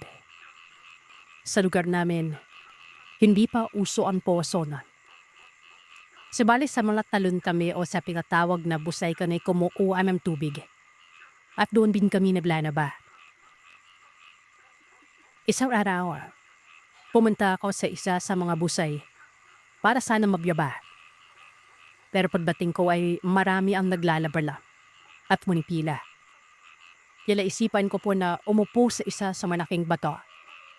At hindi ko namalaya na nakatulog na ako noon. Introducing ko ay cornpea manamal ang tao kaya pwede na akong maglaba. Pero nararamdaman ko na parang sumasama ang pakiramdam ko. Para akong ganad na pinanilalamig. Pagkatapos ko maglaba, umuwi na ako. Pagdating ko sa bahay ay naiga-adad ako sa kwarto namin. Hanggang sa nararamdaman ko na naninimig na ako sa sobrang lamig. Sobrang imip na rin ang katawan ko lang. Pagbilat ko na mga mata ko, Sir Zeth, ay may nakita akong isang malaking bayawak sa bintana. Kwarto ko. Sa sobrang bulat ko ay tumakbo ako panabas ng kwarto. At nakita ako ng kapatid ko na lalaki at ang kapay ko na nagtataong kumakain sa pagkainan. Tinanong nila ako kung ano ang nangyari noon. At ang sabi ko ay may malaking bayawak sa bintana. Pilintay naman kaagad ng kapatid ko sa bintana at nakita nila na merong malaking bayawak doon. Pinaalis nito. Pero noong tumalo ng bayawak sa bintana, pagkaapak pito sa lupa, naging isang matipunong lalaki yon, Sir Seth. Sa sobrang gulat ng kapatid ko ay kinuha niya yung balisong mesaway. Nakasabi ito sa dingding. Tumalon ito sa bintana para habulin ang lalaki. Naghabulan sila. At dahil sa mabidimang paligid, kaya nahirapan ang kapatid ko sa paghabol sa kanya. Ang nakapagtataka ay medyo malayo na ang lalaki sa kanila. Pero hinintay pa siya ng lalaki. At pag malapit na itong kapatid ko ay binibilisan niya naman ang pagtakbo. Yung para bang pinadlalaruan lamang sila ng lalaking yon. Umawol naman ang tatay ko na may dalang sulo o inawan. Habang naghahabulay, biglang nadapa ang lalaki. Napiso dito. Akma na sana siyang sasaksakig ng kapatid ko. Pero napiso din ng kapatid ko sa nakaharang na ahoy sa daan. Kaya nagkaroon ng pagkakataon na makatayo at makatakbo ang lalaki. Nung nakatayo na ang kapatid ko ay napag-alaman nila. Lapalapit na para sila sa busay o sa paluan. Malaging iniigiban nila. Pagbalik nila sa bahay, magbibiliryo na ako kasi may nakikita naman ako na 3 tao. Isang babae at 2 lalaki. Nakikita ko sila sa bintana ng kwarto namin kaya nagwawala ako nun. Nakanipi ang mga ito sa akin. Nang malaman yun ng tatay ko ay nagpatawag sila ng albularyo. Hindi pa uso nun ang doktor, Sir Seth. At malayo naman kung dadalhin pa ako sa ospital. Kailangan pang pulawid ng badat pambaga. Paggaraping ang manggagamot, sinabihan niya ang tatay ko na kailangan nilang maghanap ng baboy na itim. Dahil may nagkakagustuhan na sa akin na engkanto. At gusto din daw ako ng pamilya ng lalaki kaya may nakikita akong 3 tao na. Mga magulang pala yun ng lalaki, Sir Seth. Kain pa sa albularyo na ito. Mabuti na lamang daw at hindi nasaksak ng kapatid ko ang lalaki. Kasi kung nagkataon na natamaan niya ito, dalun din ang mararamdaman ko. Kadahilanan ko ano ang mangyari sa lalaking yon. Ganun din ang mangyayari sa akin. Nagpahanap man iting nga baboy ang albulary sa tatay ko. Kailangan namin mag-alay sa mga engkantong may gusto sa akin para pigilan na ako nun. Makalipas ang ilang araw, naanap ng lasilap tatay. May araw na sinabi ang albularyo kung anong araw mag-uorasyon. Pero pansamantala ay ginamot niya muna ako para hindi ako magwawala sa gabi. Kasi ladi akong pinatalaw ng pamilya ng engkantong yon. Pero sa kasamaang palad, Sir Seth, ang baboy na naipan ng tatay ko, lawatay. Nakakain daw ito ng langka. Ay pagkakataon kasi na habang kumakain kami at ang ulam namin ay nangkanon. Na nasa may silong ang bahay namin at hindi pa uso ang kuluan ng baboy nun. Nagpadala-gala lamang sa bakuran ng baboy. Bale, nakakain na ilang kanan na hulog sa silor. Namatay ang baboy later. Pero noong mga panahon na yan ay naging maayos naman ang pakiramdam ko. Ang buong akala ng mga magulang ko ay okay na ako. Dahil sa hindi naman ako ginambala ng mga engkanto. Pero doon ako nagkamali. Makalipas ang ilang araw, sumama na naman ang pakiramdam ko. Simula na namang makita ko ang pamilya ng engkanto yan na nakasilip sa may bintana. Nagumpisa na naman ako magwala at pinatawag din naman ng tatay ko ang manggagamot.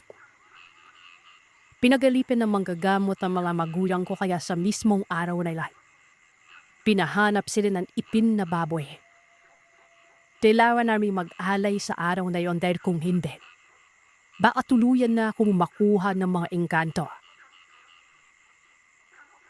Naalap naman sila. Mismo araw din na yan. Napiloy na ang pag-aalay namin sa tulong ng albularyo. Sa awa ng Diyos ay labing maayos na ang lahat at sinabihan ako ng albularyo na magmura din daw ako paminsan-minsan. Kasi Sir Seth, hindi pala da ako palamura. Kasi ininturo ng mga magulang naming sa amin. Nakakaadaw daw kasi ng apensyon para sa mga engkanto yung mga taong hindi palamura at yung people who may imhin yung pag-uugali.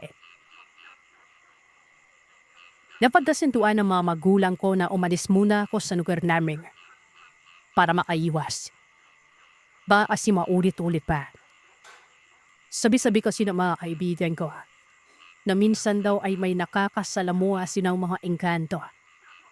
Lalo na kapag fiesta at may mga sayawan. Yung iba umano ay nakakasayaw pa nila. At paano nila nalaman na engkanto yung mga ilan? Kasi wala silang panan o guhit sa itaas na bahagi ng labi nila. Yung pagitan ng ilong at labi. Kaya sa takot ng mga magulang ko ay pinaiwas muna ako. Pinadala ko sa kamag-anak ng mga magulang ko sa kabilang bayan. Bumalik na lamang ako makalipas ng ilang taon. Noong mga panahon na wala ako sa amin, Sir Seth, ay nakwento ng nanay ko sa akin na isa sa mga ababata ko ang ginagambala din ng mga engkanto. Nagwawa na umano ang kababata ko na yan. Tumatakbo at pumupunta doon malapit sa sinasabi ko na busay. May malaking puno kasi doon sa iniigiban namin. Dap-dap ang tawag sa puno na yan. Maakit umano doon ang ababata ko. At sabi palang nakakakita. Napakadali lamang niya umanong umakyat. Para bang umaakit lamang siya sa hagdan. At kapag pinatanong nila yung babae na yan ay sinasabi niya na umaakit daw siya sa hagdan nun. Kasi daw malaking bahay umano yun. At hindi isang puno. Kaya natagalan akong makabalik sa amin dahil sa takot ng mga magulang ko na baka matulad ako sa kababata ko. At pagkabalik ko naman, okay naman na. Wala nang nagpaparamdam sa awa ng Panginoon. Andun sa tumanda na ako at marami na apo. Noong nakaraang taon sa isang anak ko ako na bagong taon. At napakinggan ko ang mga kwento mo kaya naisip ko din na ikwento ang karanasan ko. Tungkol sa mga engkanto. Silid na karanasan, Sir Seth. Hindi na naman po paramdam ng aswang na kwentong engkanto ang meron ako. Meron din akong karanasan na gustong ibahagi sa channel mo. Patungkol naman ika sa kinatawag na kula. O kung tawagin sa amin sa Hididayanan, hiwip. Tungkol ito sa tito ko, noong hinulam siya o nahiwitan sa amin na mga Ilonggo. Unang-una, gusto kong ipakilala muna kung anong ugali meron ng tito ko noong kabataan niya. Tawagin mo lamang natin siya sa pangalan Miguel. Si Tito Miguel ay isang easy-go-lucky na tao. Wala siyang girlfriend o asawa. Palakaibigan si Tito Miguel. Marami siyang kaibigan pero si Tito Miguel para sa amin, nakakatakot siya. Lahat kami ng mga pamangking niya napatakot sa kanya. Yung isang sabi o sigaw lang niya sa amin para feeling namin mga dada na hindi alam kung saan pupunta. Pero man namin yung people namin, Sir Seth. Astig din siya maglakad, parang si Robin Parbivia. Sanawan ako lumaki, kaya nakasama ko siya ng matagal. In short, ay medyo gamay ko na ugali niya. Mabait na kaibigan, pero mahirap na kalaban. Lagi silang nadaaway ng pinsan ng lalaki. Dumating pa ang time na nagkasakitan sila. Yan sinaksak siya ng pinsan niya tapos pagkalipas ng ilang linggo. Pero respect naman siya. Kumaga hindi siya magpapautang. Gagan piat gagan pipadaday pa si tita. lalo kapag alam niya nasa tama siya. Nung lumaki na ako ay kinuha na ako ng nanay ko sa nawan ako. Kaya hindi ko na masyado siyang nakikita. Nabalitaan ko na lamang sa nanay ko na mas lumala ang away nila ng pinsan niya. Na umabot sa puntong pati yung mga kapatid at mga magulang nakisali pa. Napantaan ko pa noong nagbakasyon ng kapatid ng lola ko. Napiyahin nila doon sa lugar ng lola sa Mindanao. Kasi nakapag-asawa ang kapatid ng lola ko nun. Kaya bago umuwi papuntang Mindanao, nagpabispedida yung tiya nila. Pero nauyo lamang sa away at sakitan. Pinagpiluan pa nila si Pipo Miguel kaya parang mas lumala pa ang away nila magpipinsan. Hanggang sa isang araw, nabaritaan na lamang namin na nagkasakit si Pipo Miguel at kailangan siyang dalhin sa ospital. Suwasakit naman ang ulo niya. Na-confine siya sa ospital doon. Lahat ng test at laboratory, sinubukan naman at napag-anaman namin na meron siyang tumor sa ulo. May bukol siya sa baga, may bukol siya sa atay, at meron din sa pusunan. Para lahat ng internal organs niya, may bukol. Nagaanan na kami at piniisip din namin dahil din siguro sa lifestyle. Isabing na si Kung Lasinggero, naninigarilyo, at baka pati nga pinabrabawan na gamot ay natikman na rin ni Pipolan. Gawa ng wabarkadang na ito. Kaya naman hindi pumasok sa isip namin, Sir Seth. Labukod sa sakit ng medical. May kinalaman ito sa mga kakaibang karamdaman. Lalong-lalo na lang kulang o nang hiwip. Habang naka-confine siya, kinakausap niya si Rola na dalhin go siya sa manggagamot. Pero wala umano siyang sakit at kinukulang na daw siya. Pero ayaw pumayad lang kapatid niya na magpagamot sa kanya. Kasi daw hindi naman daw totoo yung mga ganito. Tumagan pa siya ng ospital pero wala namang nagbabago sa pakiramdam niya. Kaya nagdesisyon na lamang din ng lola ko na iuwi na lamang din siya. Kasi pinaminan na rin ng doktor ang buhay niya. Nakita ko ang paghihirap niya. Nagstay din sila ng isang linggo sa bahay bago siya iuwi sa bahay nila. Lagi niyang sinasabi na kailangan niya ng isang albularyo. Dahil kinukulam daw siya. Yun lang lagi niyang pinapaalala at paulit-ulit lang. Pero ewan ko ba, Sir Seth? Ayaw talaga ng tita ko.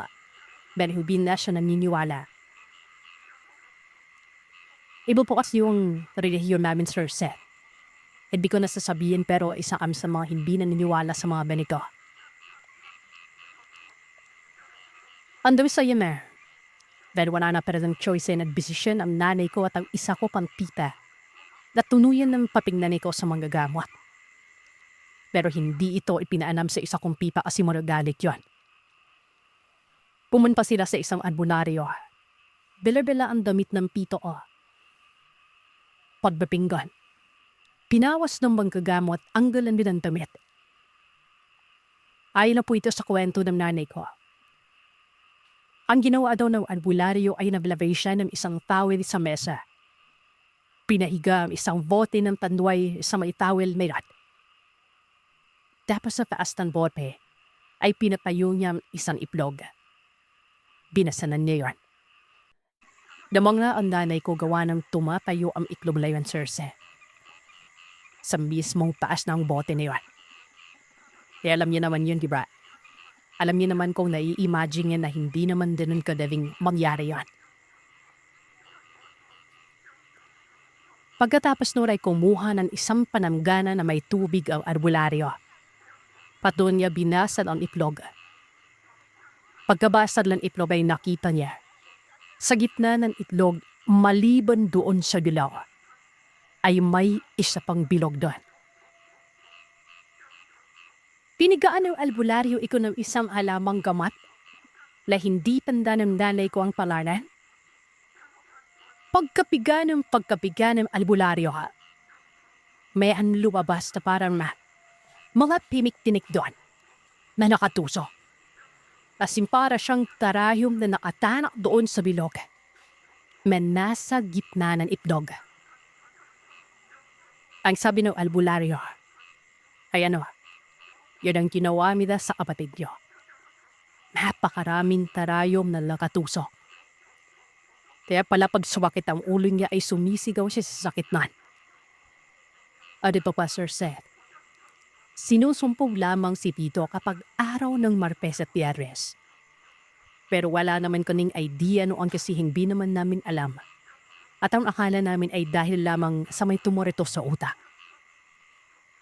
Ayon pa sa albularyo, hindi niya kayang tanggalin ang ulam sa Tito ko.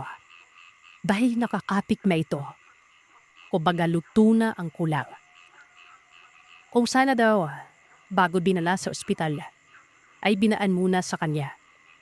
Kasi daw magsasabi naman siya kung doktor ang kailangan ng pasyente. Namtanungin ng nanay ko kung sino ang gumawa. Sagot lamang niya. Isa sa pamilya namin ang magkakaroon ng panaginip. At tuwan ay makikita niya kung sino ang may gawa nun. Baka daw ang lola ko o isa sa mga kapatid ng Tito ko. Bedbed pa ng albularyo. Dahil nga sa napatingnan ko sa kanya o sa mga gamot. Aasahan o ano na magkakaroon din ng karamdaman ang gumawa nito. At malalaman din daw na kabilang panig na pinaalbularyo si Tito Miguel. Kaya asahan daw na may gagawin na mga yan. Ahing pa sa nanay ko nung pauwi na siya.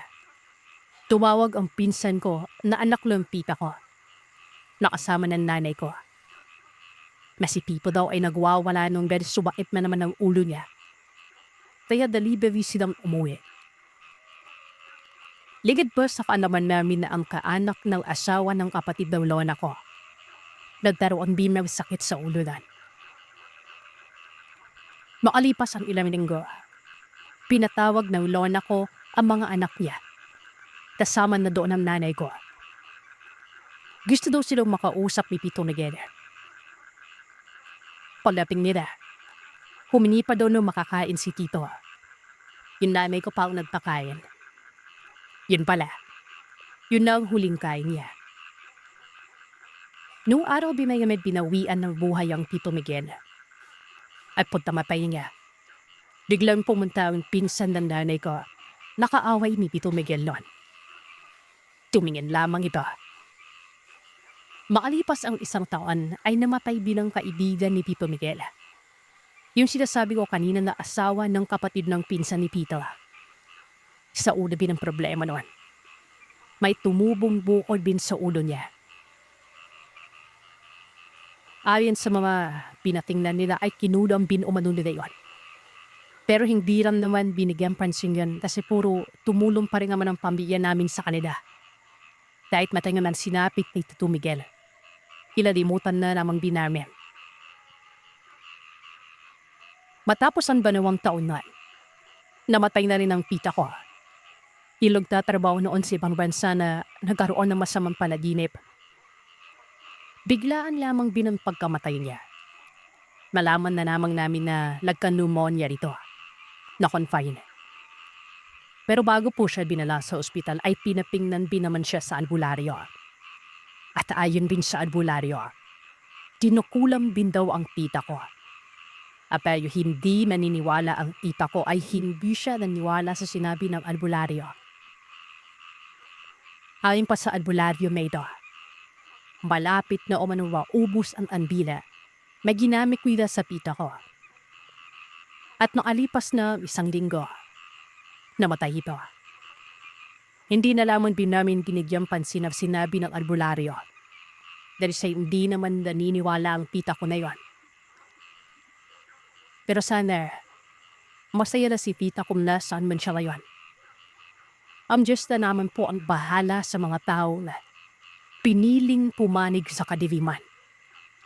Kaya so ayusin mo lahat ng problema at magbalik-loob sa Panginoon.